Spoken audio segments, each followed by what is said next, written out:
iOS 11 is out. Let's talk about Control Center. Somewhere in between going from iOS 9 to iOS 10, I think it was, Apple made a huge change in the Control Center in which they shifted the way music was run. Music, like the play button and whatnot and pause used to be directly like on the main screen of the Control Center, but now you have to like swipe right. Right. Well, in iOS 10, you had to swipe right to access it, which really aggravated me because like that's another interaction. Like you swipe up and instead of being able to play and pause your music, you literally have to like swipe right first. And it was like, no, like at least put the main play button there or something like that. Like you're killing me here.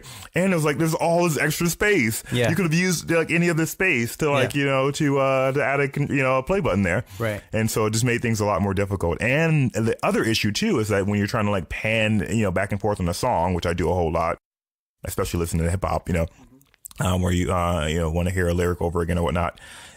Because of that new H scroll in the Control Center, it actually made it difficult to pan because like sometimes you try to like pan and it'll go back to the prior view. So annoying. And it's like, oh my God, are you kidding me?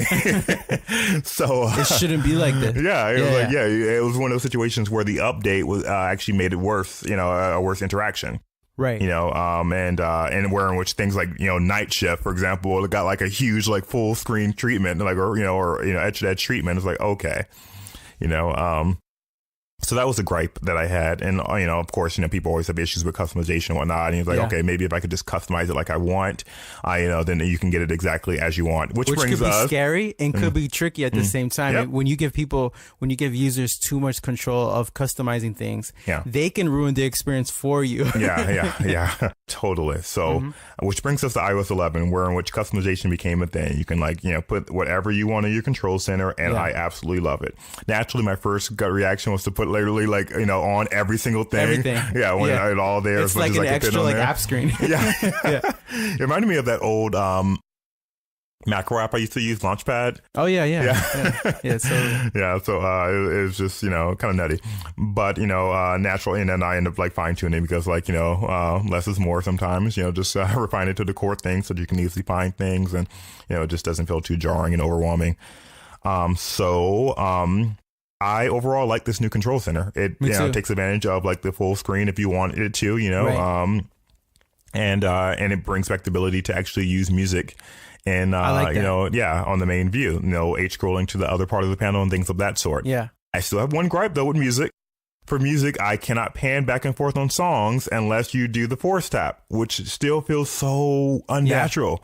I don't know what it is. We are now like in multiple OSs into force tapping, and I still don't have a natural force tapping, you mean 3D touch? Yeah, sorry, 3D touch. Yeah, was it called force tap on Apple Watch, right? Oh, yeah, I think so. 3D touch still doesn't feel natural. Like, I do not think to do it. And maybe because applications just still haven't found a great way to use it for most of them. Apple. Although in Control Center, everything is 3D touch. You can 3D touch everything. Yeah. And so that's a major part of it. In fact, I actually didn't even discover that you could do this until maybe a month into the beta. So I was just like, you got to be kidding me. There's a music widget with no scrubber. Are you like, are they nuts? And then I randomly happened to find it by accident one day. One thing that's really weird when it comes to this 3D touch interaction is that I've always done it in the past before it even came out. I always used to do it because I would always think to myself, well, wouldn't it be cool if we can press down and like options would come up? Now, I'm also an Android user, right? From time to time. So like the Google Pixel will come out soon. I'll probably try that for a couple months and then come back to iOS. I switch back and forth all the time. And Android's had that for the longest time. So I always wanted that kind of feature in iOS, and I'm glad it's here. So for me, it's kind of natural. But yeah, totally. It's something very hard to discover on your own. So you're used to it not working. Occasionally I'll be in an app and I'm like, I wonder if they have any force tap, interactions there, and there's never anything. But Control Center, everything is 3D touch. Yeah, everything is 3D touch. So that's good. I remember at YouTube, actually, I pushed really hard for force tapping. Got it into like the, the main launch icon and whatnot. But like, it's just something that people just aren't really excited about doing because it's just new and it may change over time. Yeah. I wonder how many people actually use it. I don't know. I would think very little, but probably just because there's a reason that, people don't bother with certain things. So once I discovered it, I was really happy that it's there. I do not like that it requires that extra interaction though, because like, let's say you're like, you're jogging or something, like, you know, you want to make things as simple as possible to do things, and like tapping once and then doing, I wish there was a way to actually make an elongated music widget so that you can actually have that scrubber on the default view, as opposed to having to do that force tap. But I'm glad that it's there because it does make things easier overall. But I still feel like compared to iOS 9, the music widget isn't as good. And the other things are great. I love having the ability to force tap in and, like, you know, just easily toggle off, like, my other, like, you know, things like personal hotspot of that sort. Once you force tap into that that main you know, list of things, it was confusing a little bit, though, in terms from a functionality perspective, because I'm pretty sure something different is happening with Bluetooth. Like, Bluetooth is not turning off. And I had a proof of that at one point. I think it just, like, disconnects stuff. It doesn't actually to me too. Turn off. Yeah, so there's something fishy about it. Yeah. It might just be like some bugs or something. By the time this episode comes out, it'll be cleaned up. yeah. Especially for, like, recording. Like, weird things have, like, weird interference, and, like, I want, and, you know, for a lot of reasons, you want, like, your, you know, actual data, you know, everything being turned off and not, like, just be like, you know. So yeah, there's something going on with that. But I love the brightness and volume toggle. Me too. Yeah, I'm surprised how much I've actually used it. Yeah. I've used it so much already, and I'm really something surprised. about that, like, you know, that aesthetic and that method of doing it up and down just fits better than left to right. It's wonderful. Yeah, you know, there hasn't been a lot of things that Apple has done recently with a couple of software releases, and now I'm talking really nice about Control Center, and I said some nice stuff about the App Store, but in general, overall, and with the whole new iOS 11, I have my problems, and we'll discuss that at a different time.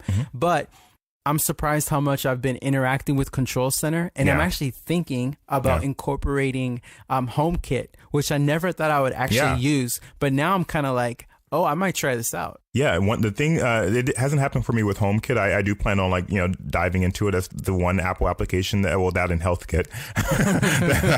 Add Kit to the end of something. It just doesn't seem like something.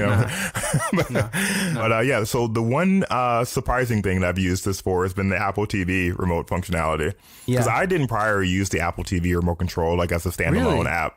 You know, I just didn't. I don't know why. It might just be a thing. Even with the Apple TV remote, as much as I hate the remote, being horrible. I hate the Apple TV remote. I use it all the time for one reason only. It's the keyboard. Oh, yeah. So just to type, like, you tap on something in an input field, and you type. No one has really gotten, like, you know, TV keyboarding right. So I do find myself using this app a whole lot. Me and Dennis were, like, hoping to God that Apple changed the Apple TV remote control. They did a little bit. Did they? Yeah, it's really tiny. Did you buy it? No, I didn't buy it yet. I've been meaning to go get one just for the 4K. I should have brought it today. But all they did is they added a ring on the menu button on the top left. It's like a little white ring, and it's a little bit thicker, and the texture of the actual like material or whatever it is, it's a little bit different. So now it's easier to know, like, what side is on when you, like, pick it up. What side is up. But other than that, it still sucks. So I don't use it as much. I actually use the Apple remote on my iPhone a lot. Yeah.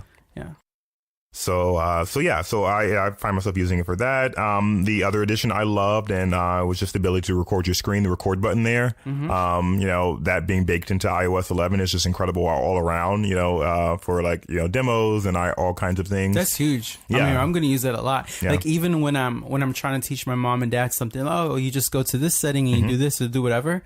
It's huge. Yeah, and it's very thoughtful force tap interactions across the other ones. Camera has some really good ones, like take a selfie and record video. It's just they really thought of some really cool stuff there. Even Calculator. I just assume that no one's working on Calculator anymore because I haven't noticed any updates from Calculator. If you force tap on Calculator, you get copy last result. Oh, wow. Very minor, but, like, hey, like, some poor soul is still designing Calculator and, like, you know, thinking of stuff, and I'm really appreciative. Yeah, it took half a day, but it's like, by the way, this is like an intern project.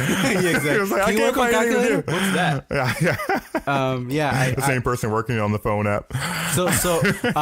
So overall, it sounds like we both are big fans of the Control Center.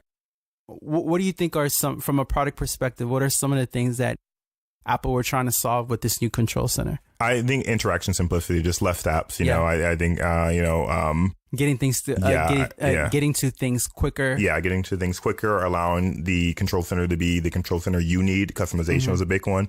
You know, everyone harks on that, which is always funny to me when Android users in particular. It's like, oh, I love Android because you can customize so many things, and they never have anything that they've customized, but they're like, but I could do it if I wanted to. Right. It's and there. So, the more Apple kind of creeps under that into, users' minds, even if it is limited, like Apple customization tends to be. And I helps, like that. I like that. I think some stuff should be limited. Every time I use Android, I always customize my screen, my theme, and everything. So it's pretty cool. The aesthetic of it is way sexier. Something about the translucent nature of this effect looks way better than the last one. It's just it feels nice and it's fast. It's fast. And it is. It's fast. It really feels good. Fast. The physics of the animation and popping up is nice. That's probably the control center. And again, this might be hinting into things that I don't like, but the control center is the one thing that they did get right. Yeah.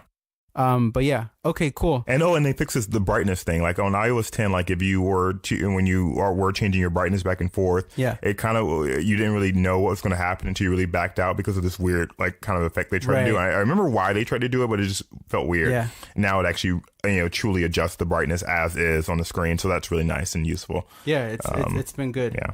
Okay, cool. So that does it for today's episode. If you're looking for any product design critique or help, or you want a design workshop with your team or your product, please visit angelocamachogroup.com. Thanks for listening. Cheers.